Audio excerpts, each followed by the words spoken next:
Jumlah korban meninggal dunia akibat gagal ginjal akut terus bertambah. Pemerintah didesak tetapkan KLB. Bagaimana langkah pemerintah menangani kasus gagal ginjal akut? Saya akan tanyakan langsung ke Pak Muhadjir Effendi, Menko Pembangunan Manusia dan juga Kebudayaan Republik Indonesia. Selamat sore Pak Menko Reinhard Sirait, Pak di studio. Apa kabar? Alhamdulillah baik, Mas Reinhard. Baik, terima kasih Pak Muhadjir. Saya ingin langsung tanya, ada beberapa langkah yang diambil pemerintah untuk menangani kasus gagal ginjal akut ini. Tadi juga sudah konvers Pak Menkes di Istana. Tapi ini kan korbannya terus bertambah, Pak Menko. Sebetulnya seberapa serius pemerintah melihat kasus gagal ginjal akut ini karena jumlah korbannya terus bertambah dan tentu kita berharap tidak semakin berlarut-larut kasus ini, Pak. Kalau perhatian kita, pemerintah sangat serius. Ini bukan peristiwa peristiwa biasa. Ini peristiwa yang harus kita tangani dengan sungguh-sungguh dan sudah kita telisik mulai dari sektor hulu sampai hilir, yaitu upaya untuk menyediakan obat-obatan untuk mereka yang terkena gagal ginjal akut ini. Jadi sebetulnya sudah kita lakukan dengan baik dan mudah-mudahan dalam waktu yang tidak lama kita sudah bisa mencari jalan keluarnya. Oke, Pak, artinya dalam waktu dekat apa yang akan dilakukan pemerintah? Memberikan obat yang sudah dinyatakan sudah dimiliki oleh pemerintah kepada korban atau bagaimana? Ya, itu salah satu. Kemudian yang kedua juga sudah melakukan pengusutan yang dilakukan oleh Pak Kapolri dan saat kurang tahu tadi apa sudah diumumkan atau belum. Dalam waktu dekat akan ada yang sudah ditetapkan sebagai tersangka dalam kasus ini. Oke, artinya dalam waktu dekat akan ada yang ditetapkan sebagai tersangka. Kita tahu bahwa saat ini polisi juga tengah turun tangan sesuai dengan apa yang Pak Muhadjir minta. Apa tanggapan Bapak soal itu?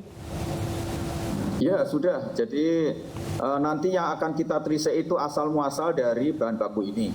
Kan bahan baku ini kemungkinan dari impor. Jadi ada dari 4 jenis pelarut itu yang 2 kan impor kita. Jadi propylen glikol sama polyethylene glikol itu kita impor. Untuk gliserin dan sorbitol itu kita sudah bisa memproduksi sendiri. Kemungkinan besar pencemaran itu berasal dari 2 yang saya sebut tadi, dan ada beberapa perusahaan yang kemungkinan di dalam menggunakan zat pelarut ini sebetulnya bukan obat ya, ini sebetulnya hanya alat penolong aja, yaitu untuk melarutkan obat. Itu kemungkinan melampaui ambang batas. Oke, Pak. Tapi tentu saja masih akan diteliti lebih jauh kemungkinan yang lain.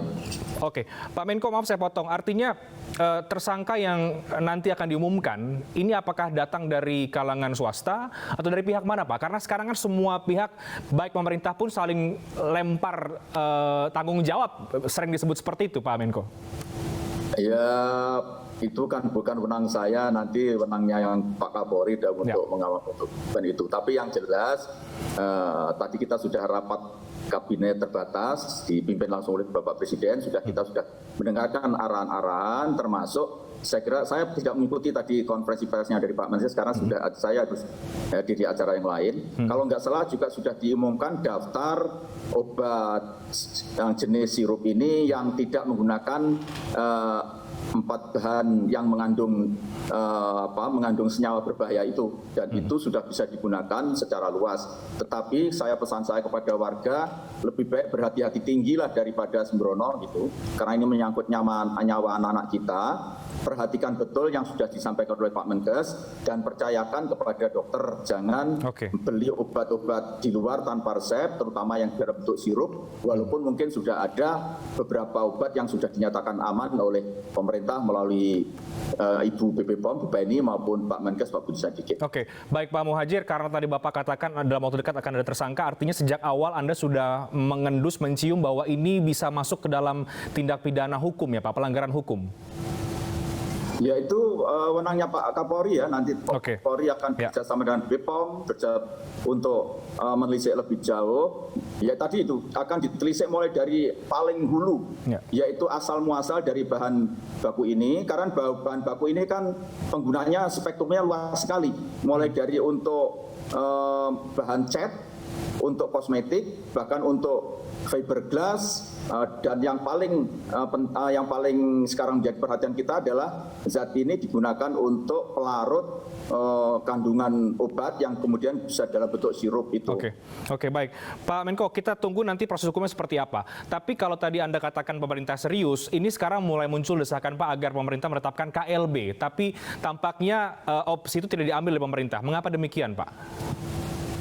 Karena setelah kita terisik, masalahnya saya kira dalam waktu dekat sudah bisa dicari itu, nggak luas-luas amat, nggak melebar-melebar amat, dan kita kan sudah mengambil pencegahan yang paling maksimal ya, paling konservatif. Kemarin sudah kita nyatakan semua obat sirup tidak boleh digunakan, sudah dikarantina oleh pabrik, oleh apotek maupun penjual obat, dan tadi Pak Menkes juga sudah mengumumkan kalau nggak salah mungkin di list yang obat-obat yang sebetulnya tidak mengandung sirup tapi tidak mengandung propylene glikol maupun polyethylene glikol, polyethylene glikol, yang itu sebetulnya bisa dikonsumsi, bisa diresepkan oleh dokter. Tapi saya di lapangan terima kasih sekali kepada apotek-apotek dan toko obat yang juga telah mematuhi imbauan dari pemerintah. Dan juga para dokter, karena setelah saya cek ini tidak menjadi masalah di masyarakat karena sebetulnya obat-obat sirup ini bisa diganti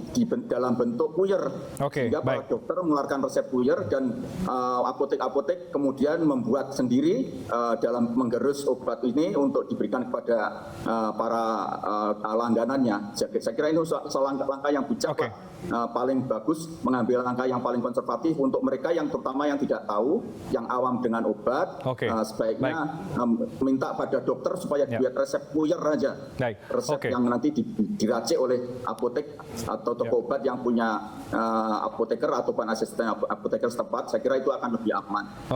Baik Pak Menko, terakhir banyak pihak yang mengkritik pemerintah terlambatlah kemudian saling lempar tanggung jawab dalam kasus ini.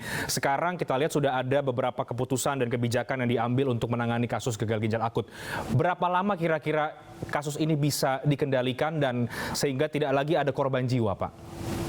Saya kira sekarang sudah relatif terkendali ya Pak Reinhardt, karena setelah kita larang beredarnya obat-obat sirup 4 hari terakhir ini, 2 hari pertama itu kasusnya turun drastis, per harinya hanya 3, dan kemudian hari ini hari ketiga dan keempat ini sudah tidak ada kasus lagi.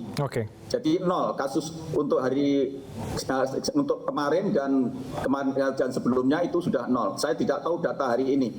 Mudah-mudahan ini adalah suatu solusi yang cepat sebelum kita kemudian akan melakukan pembenahan dari aspek yang lebih strategis, termasuk mengatur tata kelola dari masuknya bahan-bahan baku terutama impor, kemudian juga mendisiplinkan dan memberikan pengawasan yang ketat terhadap produsen farmasi kita. Baik, semoga harapan kita bersama Pak tidak ada lagi korban jiwa dari kasus gagal ginjal akut ini, dan kita akan tunggu siapa kemudian yang akan ditetapkan sebagai tersangka dalam kasus ini. Terima kasih banyak Pak Menko PMK, Pak Muhadjir Effendi sudah bergabung bersama kami di iNewsroom sore hari ini. Selamat malam.